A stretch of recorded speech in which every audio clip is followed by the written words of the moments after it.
Ice have killed at least a dozen people nationwide and left more than 3 million more without power, mostly in places that just aren't used to dealing with the bitter cold. In parts of Texas and Oklahoma, temperatures haven't been this low in 100 years, causing pipes to freeze and then explode and taxing an electrical grid not designed to heat tens of millions of homes. The winter weather has also forced vaccination centers to close and is now delaying new doses from being shipped out across the country. And of course, the impact on vaccinations across this country, at least 34 states canceling or delaying vaccinations. Experts warn that weather events like these could happen more often in a world stricken by climate change. That is, though the companies that generate the power, their operations have frozen up or have tripwired and are non-operational. That is the lead reason why there is a shortage of power for the people who are lacking power right now. There is an additional reason causing a lack of natural gas arriving to power generation centers across the state, and that's because the ability to both manufacture and to ship and transport natural gas has been frozen also. And so those are two problems, but we must also point out that the way that ERCOT has handled this entire situation has been completely unacceptable, and that is exactly why today I issued an executive order calling for an emergency item for the Texas legislature to begin immediately to investigate what is going on at ERCOT. We need greater transparency, greater explanations. The public has a right to know what ERCOT is doing, how they are making their decisions, why they are making their decisions the way they are, and to speed up their decision-making process, because it is completely unacceptable for people to go more than a day without power. They should have rolling operations so that some people will have power at least for several hours or a half a day during the day to warm their homes, to take a shower, to charge their phones, whatever the case may be. So the way that ERCOT is operated is completely unacceptable, and we are going to drill down into it this session and make sure that we have changes in the way that ERCOT is structured and operates. Governor, you mentioned the natural gas, the power plants that tripped offline today, powered by them. So could we have outages of natural gas next? So I was on the phone right before getting on with you, trying to find out the answer to that very question. My team has been talking to all the natural gas producers and suppliers in the state of Texas all afternoon to accelerate the process of their ability to get it. And their answer is, it's just frozen right now. It's frozen in the pipeline. It's frozen at the rig. It's frozen in the transmission line. So, and Governor, so they are incapable, the natural gas providers are incapable of being able to come up with a gas that feeds into the generators that generate the power that will send power to people's residences there in the Dallas area. Understood. People want to know, when is my power coming back on? Gentlemen, when's the power coming back on? So that is precisely what I was talking about earlier. That is the question that I am asking and that the public needs an answer to from ERCOT. ERCOT is the organization that is operating the transmission across the entire state of Texas. ERCOT has not been transparent about this. We, all of us, need answers and transparency from ERCOT to make sure that people get the answers they need, but more importantly, get the power they need. That's what people want. More than answers, they want to get their power turned on. Governor, I just want to get one last question in before we have to go here. Are you going to push lawmakers to punish the utilities that fail to winterize their equipment or incentivize those who do? We will look at all strategies, whether it's punish or incentivize, but the bottom line is to get results. You would have expected, we expected, that the utilities would have winterized their equipment for something like this, although we do have to understand the last time something like this happened was more than 100 years ago, but that we will be calling all of the utilities before the state legislature to get answers from them why their equipment was not winterized to protect against this type of situation. Governor, we have 10 seconds left. Will Texans be forced to pay for crazy high electric bills? And who pays for the busted pipes and damage in our homes? That's an issue that the state legislature will be looking at. Actually, I was on a phone call with the president moments ago where we talked to him about that very issue, about the increased cost of gas prices, as well as dealing with the consequences of the homes. And that'll be something that we'll be talking to them about. For those who have insurance, it will be insurance that will pay for damage to homes. Those without insurance, there is the possibility to seek a FEMA claim for it. Those will be details that we will be working with homeowners on. Tonight, the South is frozen solid. States struggling to recover from punishing sub-zero temperatures with more wicked weather on the way. The extreme conditions blamed for at least 17 deaths. Medical examiners in Galveston requesting a refrigerated truck after reports of several cold weather-related deaths. Texas's governor calling the storm the winter version of Hurricane Harvey. Over 3 million Texans are still without power because the state's grid can't keep up with the demand, and millions more are subject to rolling blackouts, some as long as 30 hours. Residents using blow dryers and heaters to thaw their frozen pipes. No water. The situation is so bad, Tara Davis is leaving the state after she, her husband, and her 8-month-old baby had to huddle around the fireplace to stay warm. They went without power for 30 hours. It was -2 degrees last night. We had our daughter wrapped up in as many pieces of clothing as we possibly could, but we were really scared. 42, 44. In Houston, more than 50 cars lined up in search of a warm meal outside a Burger King. Dylan Fluster took his 15-month-old and a 3-year-old to a warming station in Plano. When we woke up this morning and it was still no power, it was like, can't keep doing this. Texas is the only state in the continental U.S. that has its own power grid. It's not regulated by the federal government, and tonight, people are angry that it's failed. Now, Governor Abbott says 1.2 million households have had power restored already. I know that's not good news for those of you still sitting in the dark and still sitting in the cold, but progress is being made. Here's something else encouraging, especially for a lot of folks in South Texas. The South Texas Nuclear Project. This is south of Houston in Matagorda County, just due south there off 288 in Bay City, Texas. This is a nuclear power plant down there. It is going to start generating more power. The operators there have restarted the Unit 1 reactor. They're working to reconnect now to the grid. They can get a lot of power back onto the grid as well. Natural gas supplies. Here's something else that few of us want to even imagine at this point. Governor Abbott signed an order requiring all the natural gas produced in Texas and refined in Texas, it must remain in Texas right now because we ship a lot of it out. That's what we do in this energy state here, but it has to remain here so utilities can use that. Another staggering statistic, 7 million Texans right now across the state are under a boil water notice.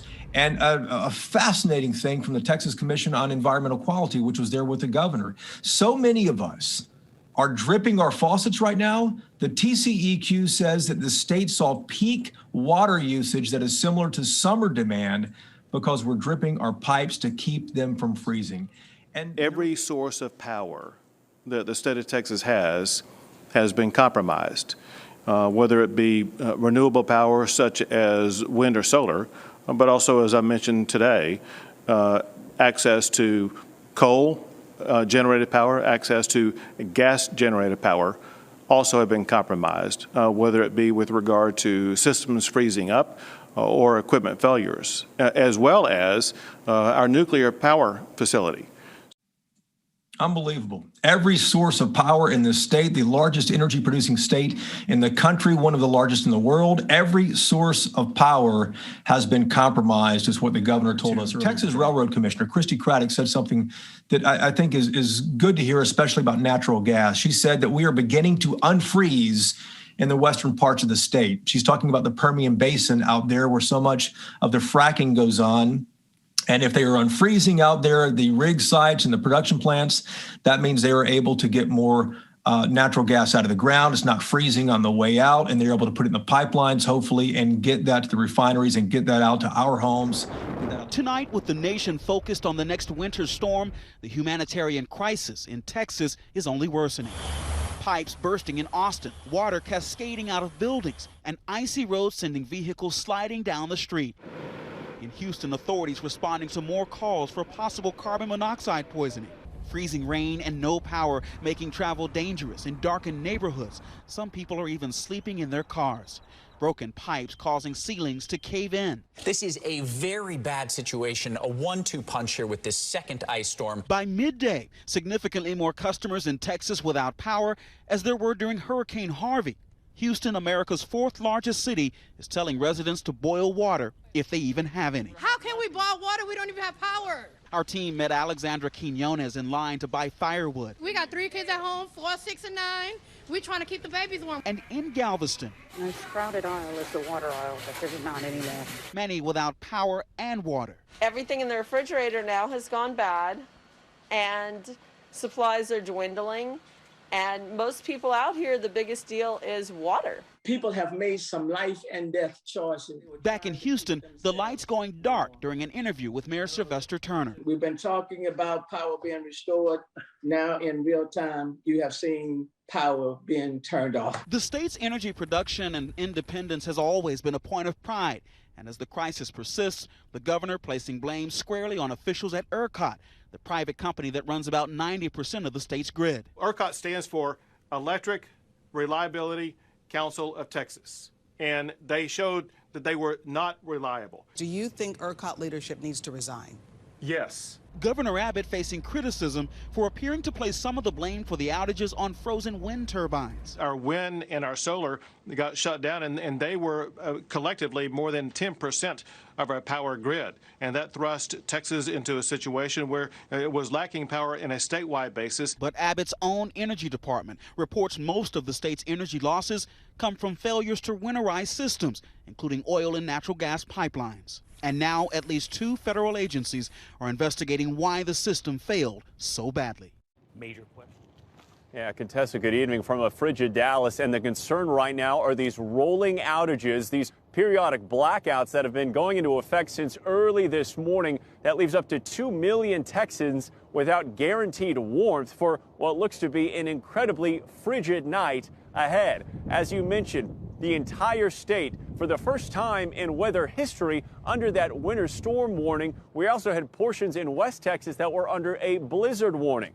We reported early this morning 7 degrees in parts of Dallas and other parts of the state. And right now we're looking at an evening that could get even colder, breaking historic temperature records that have been in place now for decades.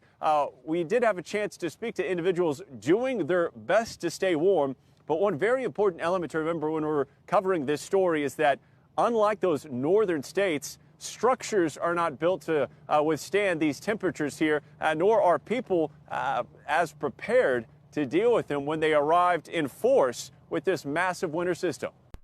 We have been without power since 2 a.m. on Monday. The power grid is not the only thing being tested in Texas. I'm all alone in my house at 76 years old. So is resilience. This is not okay. My dogs and I are sleeping in the car. If I didn't have a car, I'd probably be dead. And patience. Yeah, it's incredibly frustrating. Thanks for giving us a call. WFAA set up a voicemail so you could air your complaints. Leave us a message here. Let us know.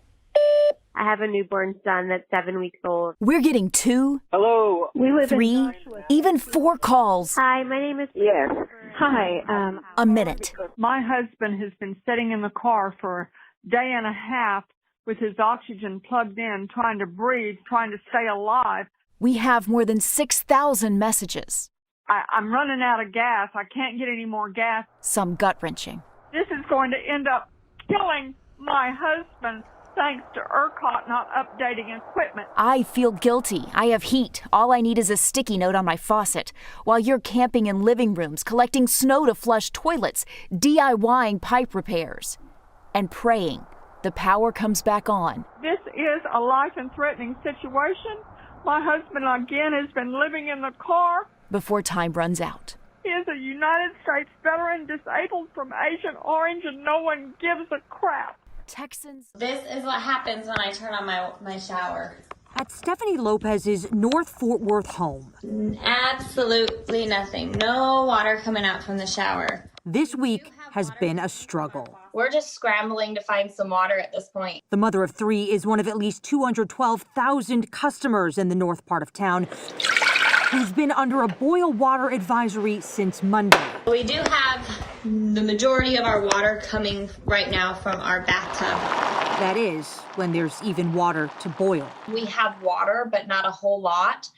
And we went out yesterday to try to find some, and we cannot find water. The issue stems from power outages Monday at some of the city's water treatment plants.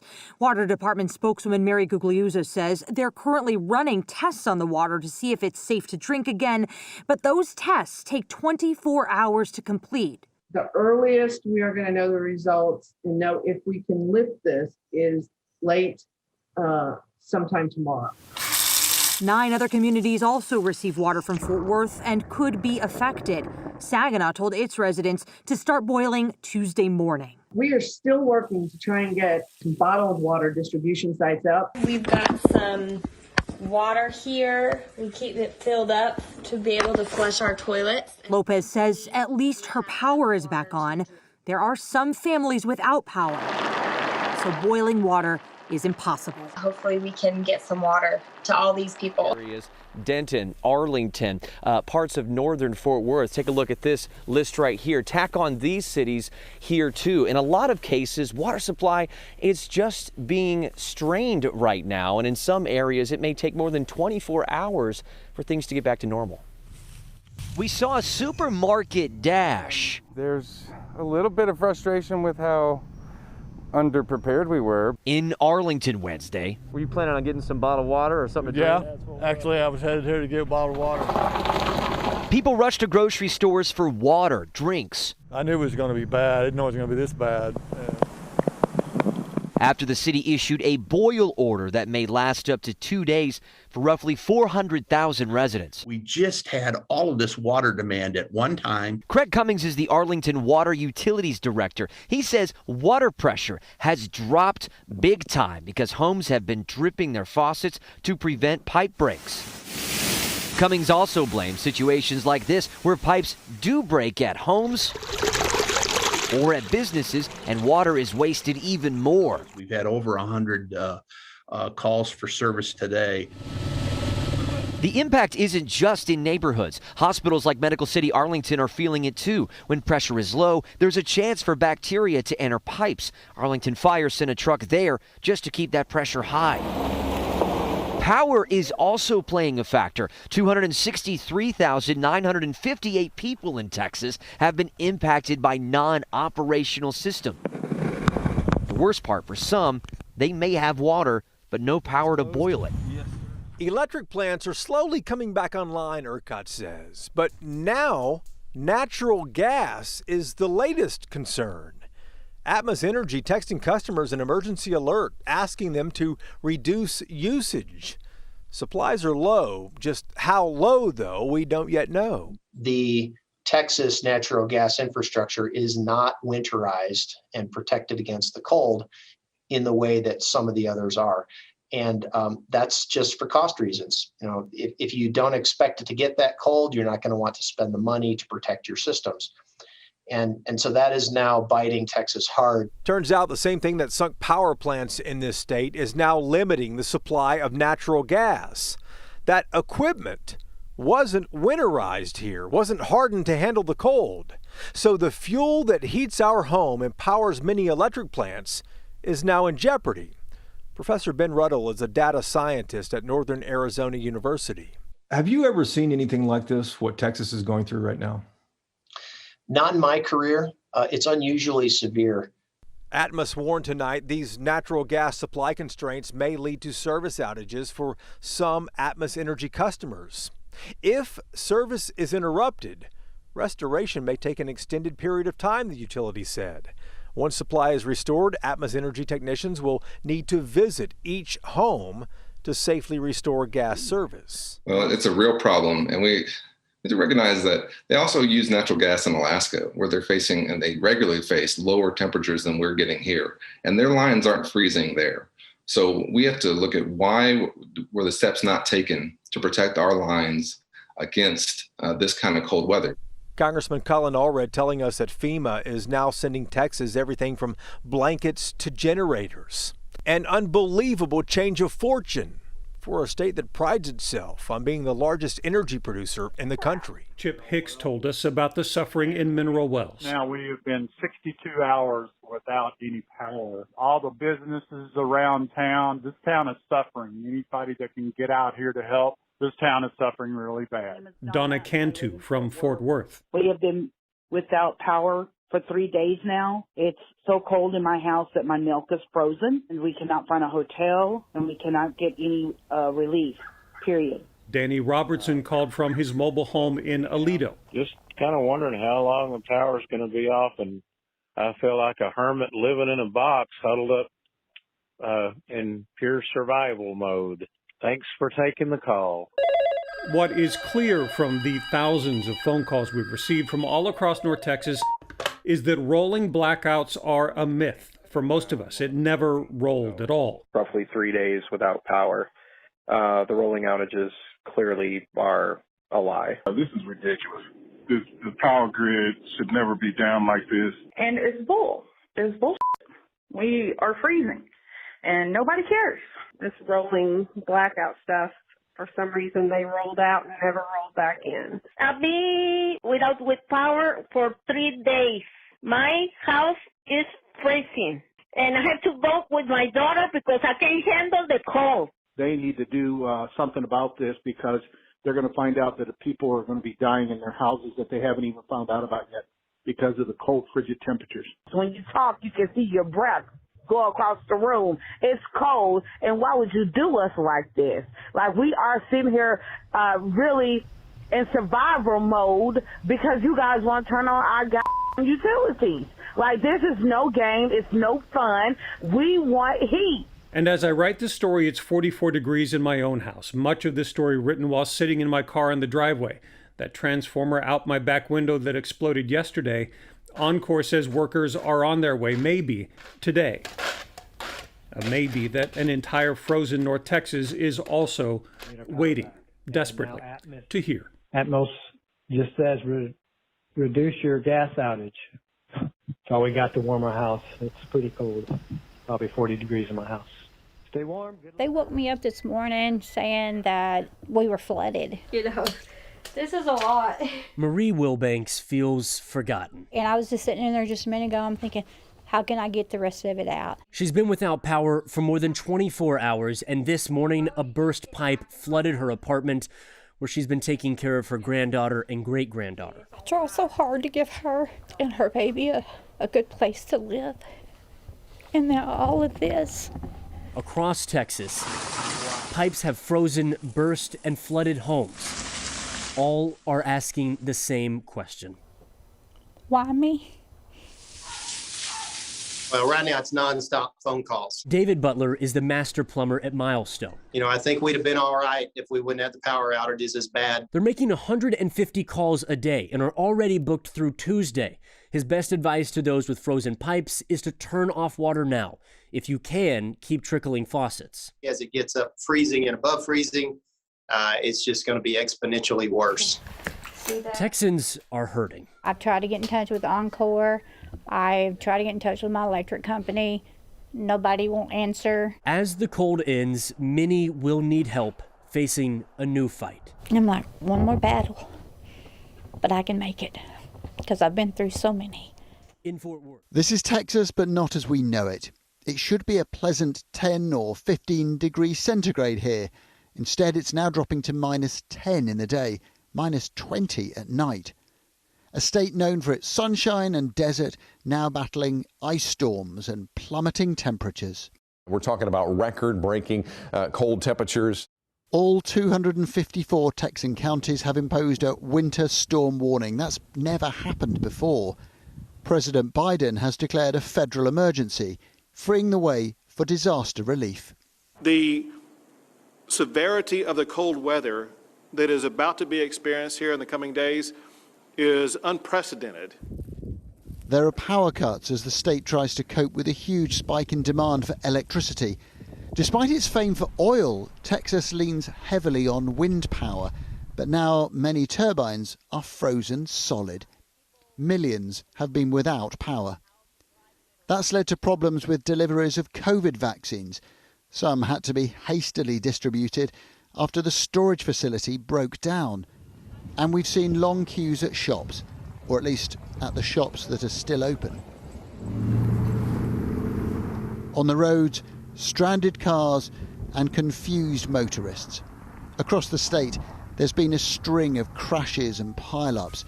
Not great in a country where the car is so central to daily life. So I know you're very busy and you've taken time out of it. We're just looking, it looks like about 3 million Texas homes are without power right now as part of the rolling blackouts to reduce stress on the system. Yeah, how is this happening in the 21st century in America, and when is power going to be fully restored? Well, we're working 24 hours a day ever since Sunday night to get power restored to Texans. And I think now we recently added more ability to serve Texans. I think the amount of rotating outages right now are half what they were at their peak.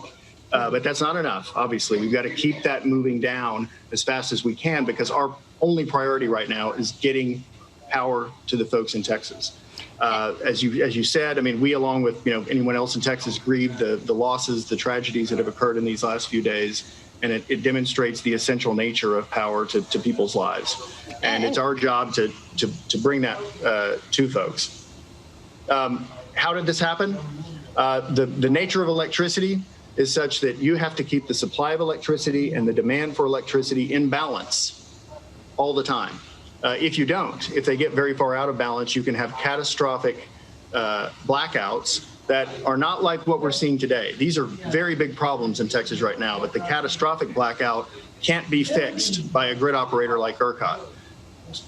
Lots of equipment is destroyed. It can last for months and months, and there would be no power in areas like Dallas while that blackout occurred. So in order to prevent those, when ERCOT, as grid operator, sees the supply of power, that is the generation from whether it's wind power, solar, coal, whatever it is, if that gets enough out of balance with the demand on the system, then we have to take some demand off the system. And sadly, unfortunately, that's what we had to do Sunday. The cause, the storm that came into Texas and you were describing moving through the country was taking the power system in dangerous directions. The demand for services were higher than they've ever been in Texas by far for a winter. We usually have our highest demands in summer when air conditioners were running, and we were having amount of power usage that was rivaling that as the storm blew through. So that the amount of the demand is going way up, higher than anything we'd seen in the winter season, by far. Then the supply is going down because as that storm blew through, it iced up wind turbines, for example. It caused outages at some of the facilities that make power, so that the ability to provide the supply was compromised by the same storm that was driving up the demand. And so our grid operators here at ERCOT are sort of we're sort of the traffic cops. We don't own generation, we don't own transmission lines, but our job is to prevent those catastrophic blackouts. One of the ways we do that is have rotating outages, or outages that we can control. And so that when the demand and supply get back in balance efficiently, those outages can end. And when we get enough generation back on this system, enough supply to meet this demand, we're going to be in a place where we were last week or the week before with the electric power system, where things work more smoothly. So this really was the historic nature and the extraordinary, extreme nature of this storm that drove both the problems that led us to have so many outages. And unfortunately, they've lasted much longer than anyone would want. And we're working around the clock to get those generating plants, the power plants, to enough of them to get back online from the damages they suffered with the storm, to even out the system and let everyone get their power again. So, Bill, the storm wasn't unexpected, though. So why did it have such a dramatic impact? And why is Texas faring so much worse than other surrounding states? Well, the storm was certainly expected. I mean, there were forecasts; it was anticipated, and I think the challenge was the demand was so high, and the supply was not able to meet it. And the reason for that was really normally in Texas, I'd say, especially through the hot summers and other seasons, the supply is sufficient to meet the highest demands we've ever seen on the system, even higher than we're seeing now, sometimes in the summer. The problem was the storm was causing a lot of those plants, those power plants that were needed desperately to serve that demand, to trip off, to have mechanical problems or freezing that they couldn't control. So the supply that was anticipated to be there for that really tough time during the storm was not able to operate and is still getting itself fixed and back on the system so it can serve customers. As I was saying, the total focus of our team now, from me to our grid operators to everyone else, is to get the power back on. There's going to be a lot of investigation and analysis of this event, which obviously had huge impacts on Texas. And it needs to be looked at. All of the decisions we made need to be looked at. And I welcome that. And one of the things that, we just have to emphasize right now is until that power is all back on, we've got to keep our people focused on making that happen so Texans and their households can have the power again. As to there may be decisions about, me or other folks at ERCOT or whatever it is, but we welcome the chance to, be accountable for this. But the one thing I will say is that the grid operators, the folks who are responsible 24 hours a day, 7 days a week, from keeping these catastrophic major blackouts from happening, saw conditions Sunday night that they really didn't have any other good choice but to have these rotating outages. And now they've lasted a lot longer than rotating outages. But I feel like if we had not taken the actions we did to begin those outages, we could have seen the whole system down and with no prospect of coming back in the next few days, which is certainly what we're seeing now because the outages we have in place are more controlled. So let's focus on that, get Texans, get their heat and their light back, and then I certainly think we'll, investigate all the other issues. I guess the second was about deregulation. It was just the notion that Texas has not required the power system to be sufficiently safe from cold. Other states right around you guys get plenty of cold, and their wind turbines and natural gas facilities are still working just fine. One issue is that in Texas, the system is designed for heat. In the north, the system is designed for colder peak loads, peak demands on the system.